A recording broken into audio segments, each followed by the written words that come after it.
Thank you. And now, Pastor Comparet.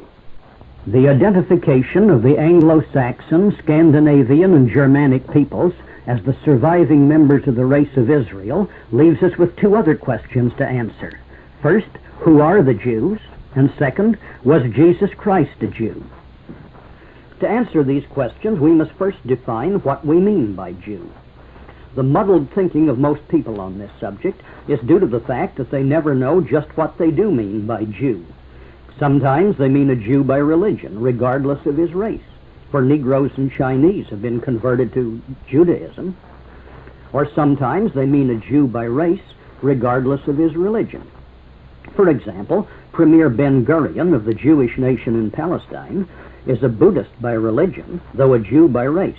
And usually people don't even know which of these two they mean.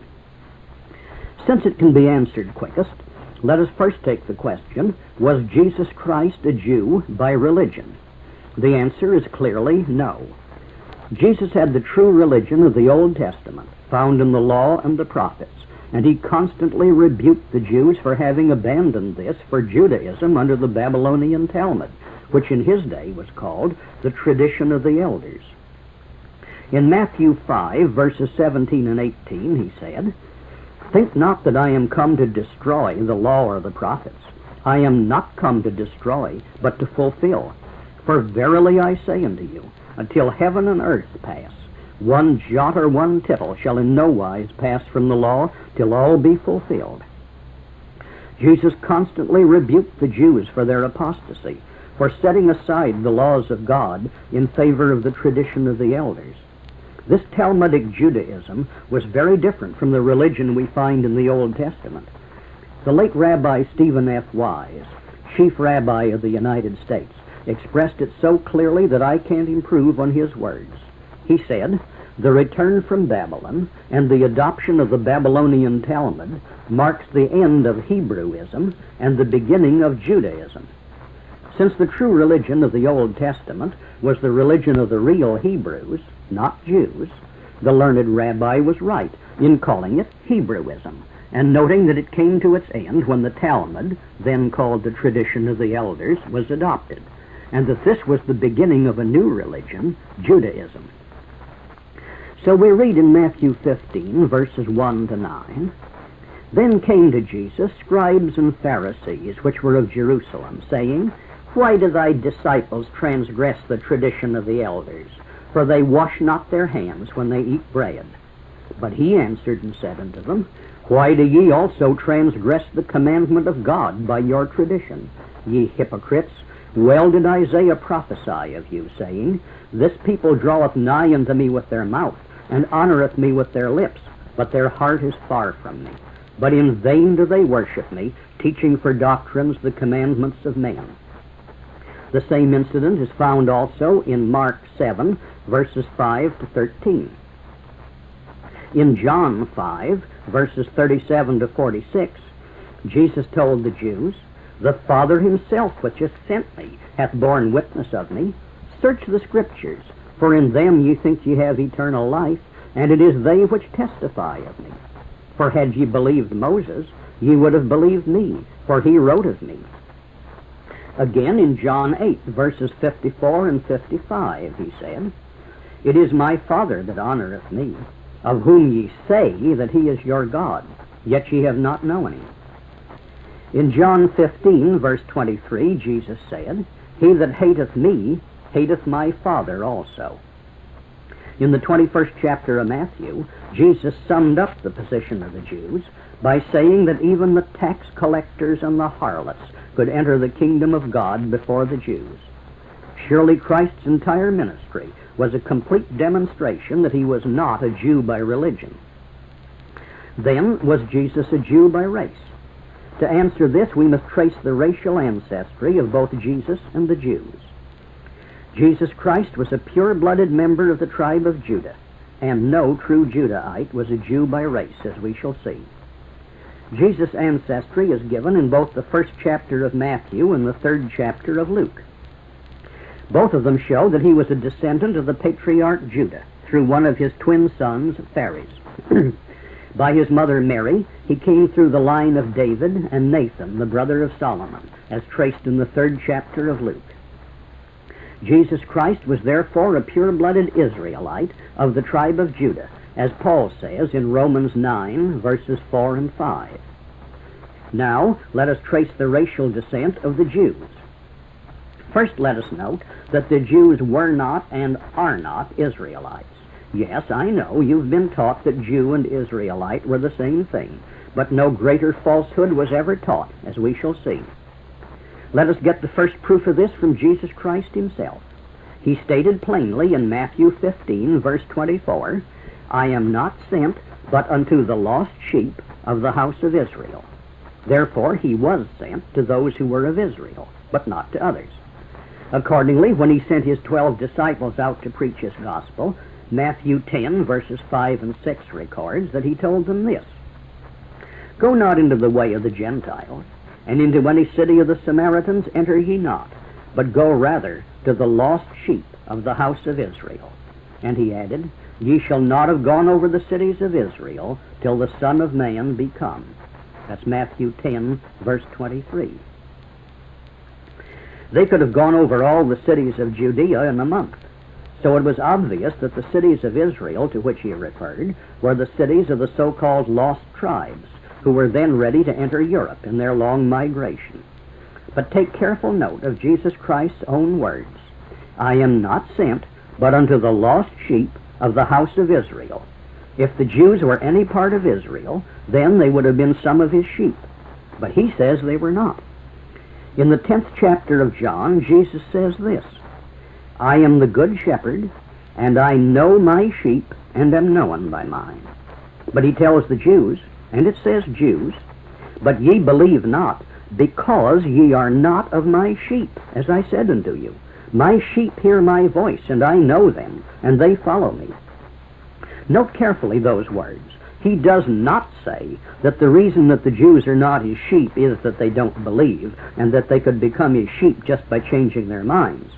To the contrary, he says that the reason they don't believe is that they are not of his sheep. He knows his sheep, and knows that the Jews are not of his sheep. Since the Jews are not any part of any tribe of Israel, then who are the Jews? Let's trace their ancestry. We find they were made up of several Canaanite peoples. God required that the true line of his people must be kept free from mongrelization with the neighboring Canaanites. Accordingly, Genesis 24, verses 3 and 4, records that Abraham took great pains to see that his son Isaac should only marry a woman of his own people. Likewise, Genesis 27, verses 46 to 28, verse 1, records that Isaac also required that his son Jacob, the father of the Israelites, should also marry only within his own race line. This law had been obeyed for many centuries to keep the race line pure. But one of the sons of Israel, the patriarch Judah, father of the tribe of Judah, violated it by marrying a Canaanite woman who bore him 3 sons, of whom only one, Shelah, survived and left descendants. See Genesis 38, verses 1 to 5. This half-breed mongrel line of descendants by Shelah must be distinguished from Judah's pure-blooded descendants by his twin sons, Phares and Zerah. Judah fathered Phares and Zerah by his daughter-in-law, Tamar. Although born out of wedlock, they were of pure Israel stock on both sides, and from one of them, Phares, Jesus Christ was descended. The descendants of these twins are the real tribe of Judah. The half-breed son, Shelah, accompanied Judah into Egypt, and in the following centuries left many descendants. They were in the Exodus and accompanied the armies of Israel into the Promised Land. See Genesis 48, verse 12, and Numbers 26, verse 20. However, they bred true to type. They were half-breed Canaanites, lacking the spiritual insight which God gave to his own people, so they remained idolaters, Baal worshippers. In 1 Chronicles 4, verse 21, you will find them referred to as the house of Ashbea. Ashbea is a corruption of Ishbaal, man of Baal, and shows that they were still idolaters, Baal worshippers, unable to perceive the God of Israel. So these Shelanites, half-breeds, formed one of the peoples of the land who made up the Jews in the time of Jesus Christ. Another alien racial group who became part of the Jews were the mixed multitude, which Exodus 12, verse 38 says, left Egypt along with the children of Israel. The Hebrew word here translated mixed is the word Arab, meaning half-breed or mongrel. During the 2 centuries in Egypt, many had violated the divine law against race mixing, and these were the result. On the Exodus, when the going became hard in the wilderness, the Bible records that this mixed multitude made a lot of trouble and led some of the Israelites even into rebellion. See Numbers 11, verses 4 to 6. This mongrelized group were still in the land even after the return from the Babylonian captivity, for we find them listed in Nehemiah 13, verse 3, as still in the land and still a source of trouble. These also were among the Jews in Christ's time. Then there were the various other Canaanite peoples who were still in the land, chief of whom were the Jebusites, the Hittites, the Hivites, the Perizzites, and the Amorites.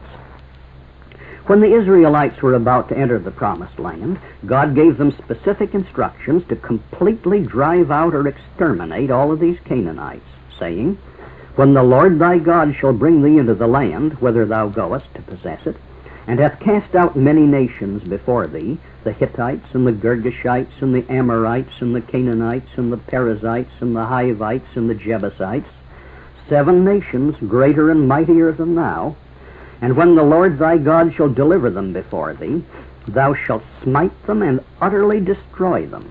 Thou shalt make no covenant with them, nor show mercy unto them. But of the cities of these people, which the Lord thy God doth give thee for an inheritance, thou shalt save alive nothing that breathes, but thou shalt utterly destroy them, namely the Hittites and the Amorites, the Canaanites and the Perizzites, the Hivites and the Jebusites, as the Lord thy God hath commanded thee." See Numbers 33, verses 51 to 56, Deuteronomy 7, verses 1 to 6, Deuteronomy 20, verses 16 to 18. Now I know that it's fashionable among the liberal church members of today to look down their noses at God and say, "I just can't believe in that cruel God of the Old Testament." However, I think he will manage very well without their belief. He always has a good reason for what he does and what he tells us to do.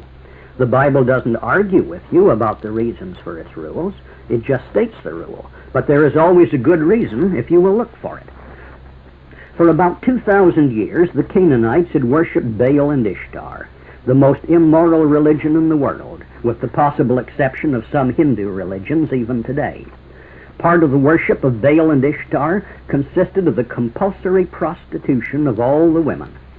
On certain festival days of the year, all the women of the village had to sit in the field outside the village gate, and any wandering camel driver who came along could select the woman of his choice, hand her the coin, which she must pay over to the temple, then take her aside and leave with her his syphilis or gonorrhea, as the case might be. This funneled into Palestine the venereal diseases of all Western Asia. Any doctor can tell you that one infection of syphilis, not cured, can produce degenerative changes in the children for as many as 4 generations. But the Canaanites had been replenishing the disease with new infections every generation for 2,000 years. They were not physically, mentally, morally, or spiritually fit to marry or even associate with our people. Therefore, God warned the Israelites to exterminate them.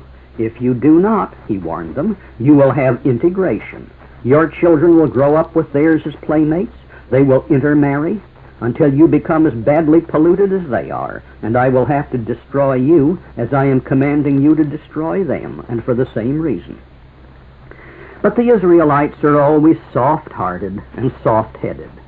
While they did exterminate the people of Jericho and a couple of other cities, the Bible records that they left most of the others alive, merely making them pay a heavy tribute tax.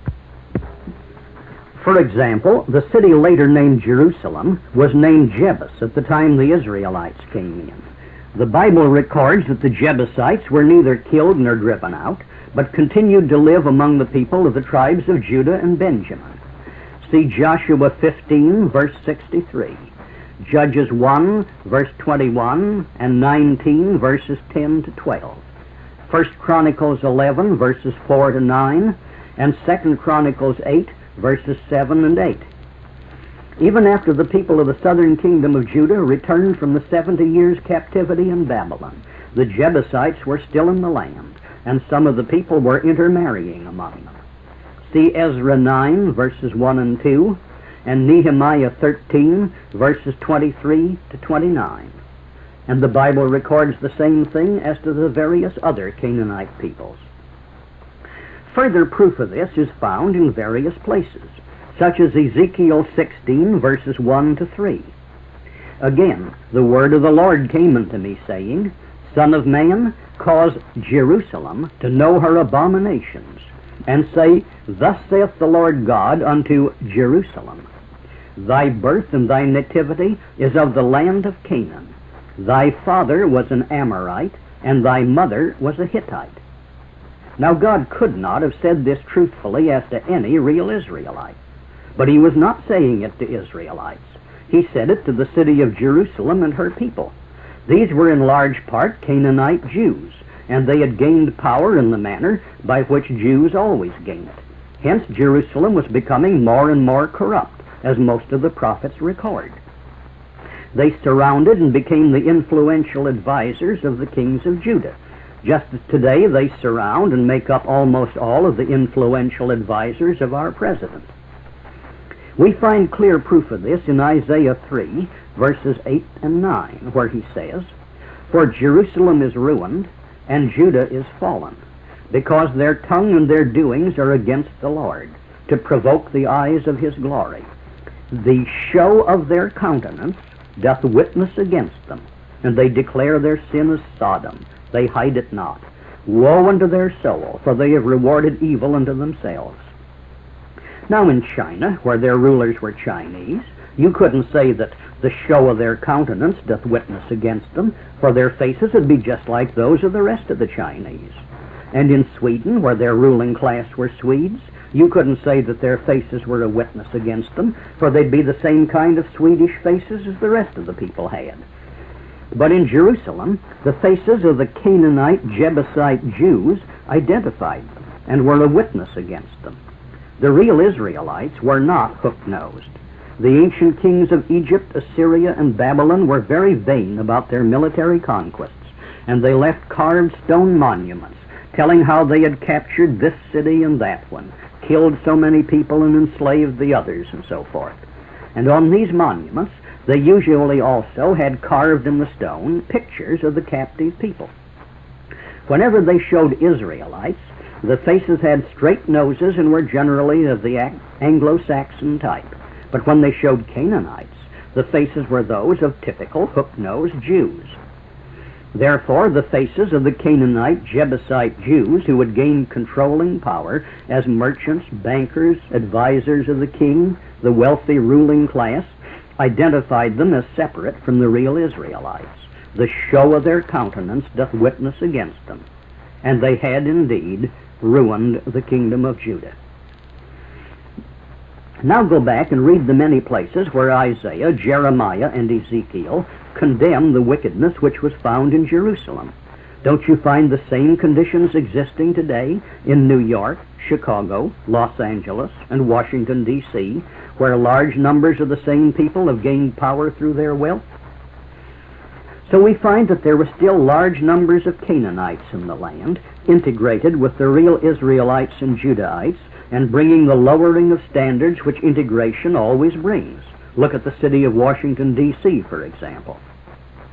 Besides the Jebusites in Jerusalem, the Bible records that the other Canaanite peoples, the Hittites, the Hivites, the Perizzites, and the Amorites, were not exterminated nor driven out, but merely conquered and made to pay a tribute tax and left in the land to be integrated with the people and corrupt them. So these Canaanites were another element of the Jews in the time of Jesus Christ. You will remember that when the people of Israel left Egypt, they were accompanied by a mixed or mongrel multitude. The same is true of the return of the remnant of the people of the kingdom of Judah from their captivity in Babylon. The books of Ezra and Nehemiah record the return. They show that the total number who returned was 42,360. But they also show that among these were many who were not Israelites of any tribe. They were Babylonians who had come with them in order to get in on the ground floor, as the saying is. And they had even infiltrated into the priesthood.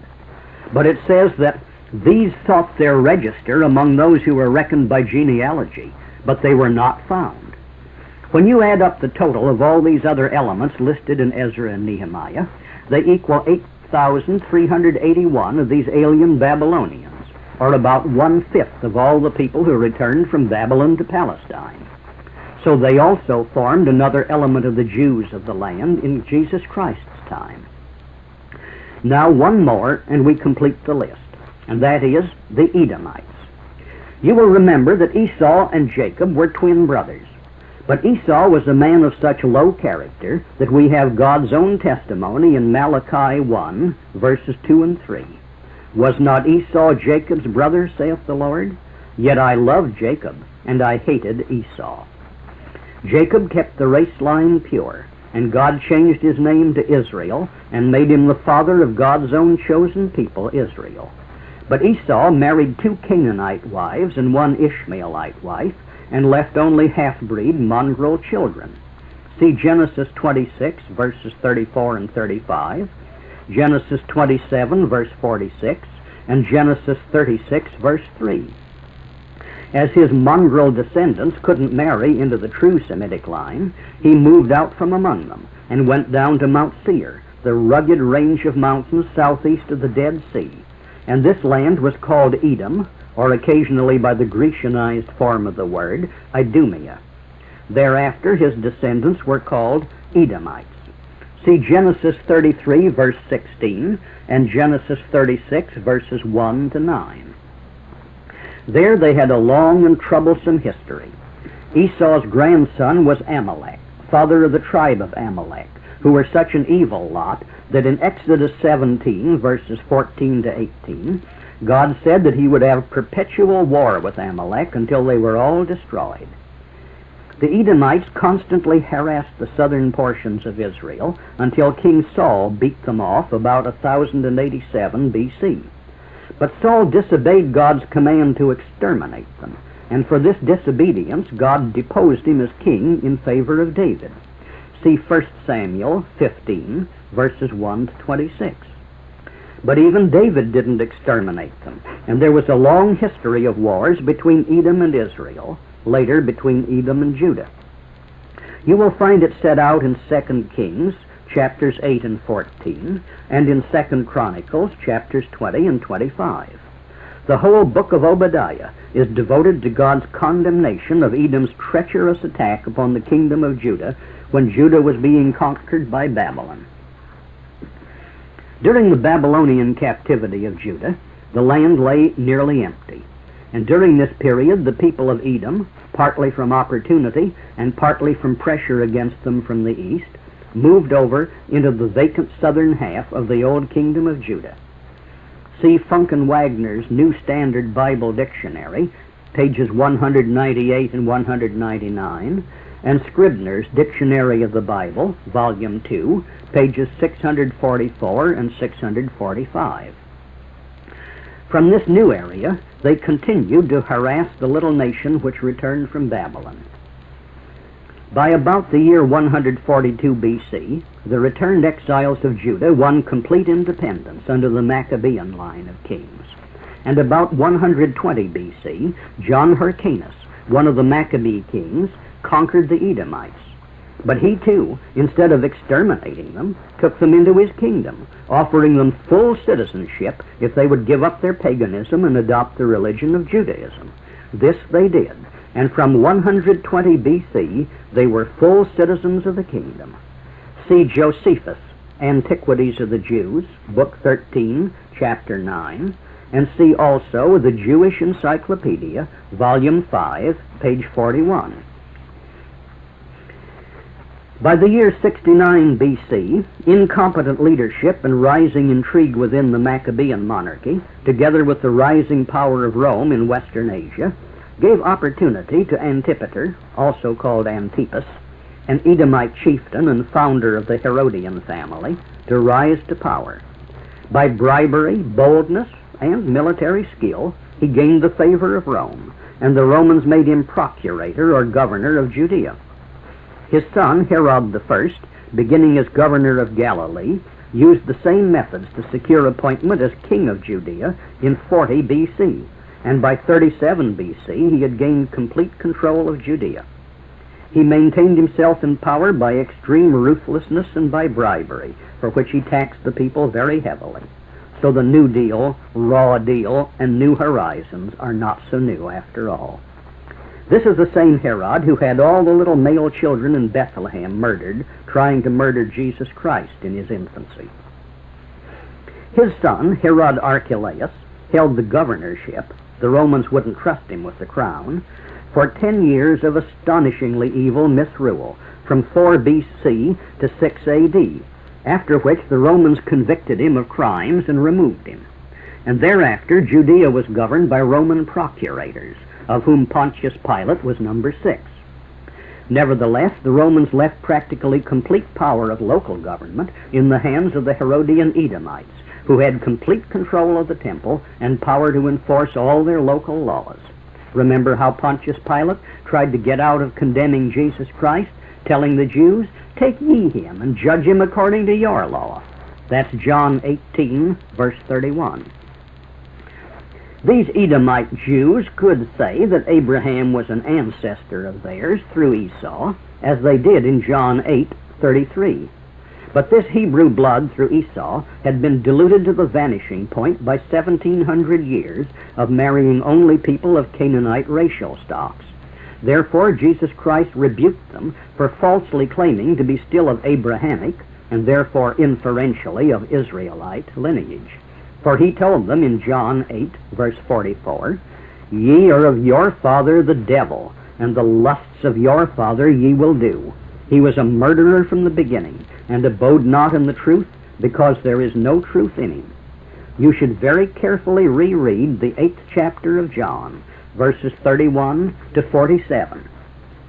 These were Jews to whom Jesus was speaking, and the Bible identifies them as Jews. In the Jewish Encyclopedia, the article on Edom concludes with the words, "The Edomites today are found in modern Jewry." Now let us review for a moment what we have covered. We have seen that Jesus Christ was not a Jew by religion, for the Jews based their religion on the Babylonian Talmud, which was at that time called the tradition of the elders. And Jesus Christ's whole ministry was one constant battle against the evils of Judaism. We have seen that Jesus Christ was a true Israelite of the tribe of Judah by race.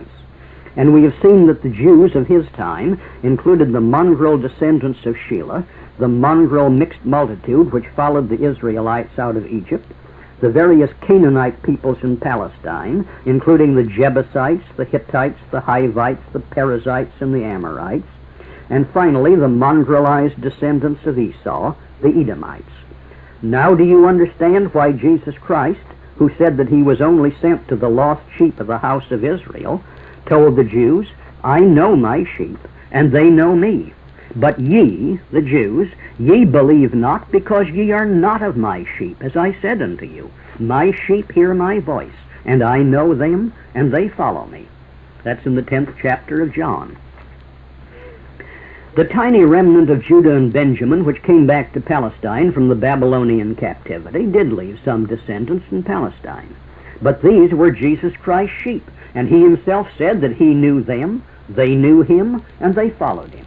All those in Palestine who became Christians were true members of the tribe of Judah or of the tribe of Benjamin, but they were not Jews. And the Jews were not members of Judah, Benjamin, or any other Israelite tribe, for Jesus Christ himself said they are not of his sheep. Now we know who it was who constituted the Jews in Jesus Christ's time. If you want to bring it down to date and find out who are the Jews in our own day, we must add one more racial element. Of course, the descendants of the Jews of Jesus Christ's day are among them, but there is also another element, the Khazars. These make up the Slavic and Germanic Jews of today. Meanwhile, we must return to the Jews of Palestine for a few words. As you know, by AD 68, the Romans had found the rascality of the Palestinian Jews so intolerable that they began the campaign which resulted in the fall of Jerusalem in AD 70. Nearly all the Jews were then expelled from Palestine, and most of them migrated in large numbers to what was then called Byzantium, later called Constantinople, and today is known as Istanbul, facing the Bosphorus, outlet of the Black Sea. Here again they demonstrated the truth of the Bible's lesson, that conduct is the product of character, or in Jesus Christ's own words, "Ye are of your father the devil, and the lusts of your father ye will do." By about the year 300 AD, their rascality had again become so intolerable that they were again expelled, and they moved northeast across the Black Sea into the Khazar kingdom. About the year 150 AD, the Khazars, an Asiatic people related to the Turks, migrated westward from Central Asia and established a great empire which covered what is today southwestern Russia, north of the Aral Sea, the Caspian Sea, and the Black Sea, and including the Don and Dnieper valleys and the Crimea. About the year 740 AD, Bulan, the Khagan, or king of the Khazars, was converted to the religion of Judaism, together with some 4,000 of the most powerful nobility of the kingdom. In those days, it was not healthful for a subject to be in religious conflict with his king or with the baron on whose land he lived. So in due course, most of the Khazars became Jews by religion. In fact, it became part of the kingdom's constitution that no one but a Jew by religion could be king. The principal languages spoken were the Khazar language, which is called Yiddish today, and Turkish. During the great invasion by the Mongols under Genghis Khan, many of the Judaized Khazars were dispersed into what is now Poland and Lithuania. These Khazars, Jews by religion, constitute the Slavic Jews today, those with names such as Minsky and Baranov and Moskovitz, the latter often shortened to Mosk, as you will note. Also, since much of the western part of this area has been at one time or another ruled by Austrian or Germanic peoples who brought in their own language, these Khazars also took Germanic names, such as Gold or Goldberg, Rosenberg, Eisler, and so forth. And if you are wondering how they can be so much like the other Jews, historical documents written at the time the Khazar Empire was at its greatest height refer to their tradition that their ancestors originally came from the region of Mount Seir, which is Edom, the home of the Edomite Jews. If you wish to look up further details, you will find brief articles on the Khazars in various encyclopedias, such as the Britannica. The Jewish Encyclopedia has 6 pages on it. In some it is spelled Khazar, in others Chazar, and even other variations.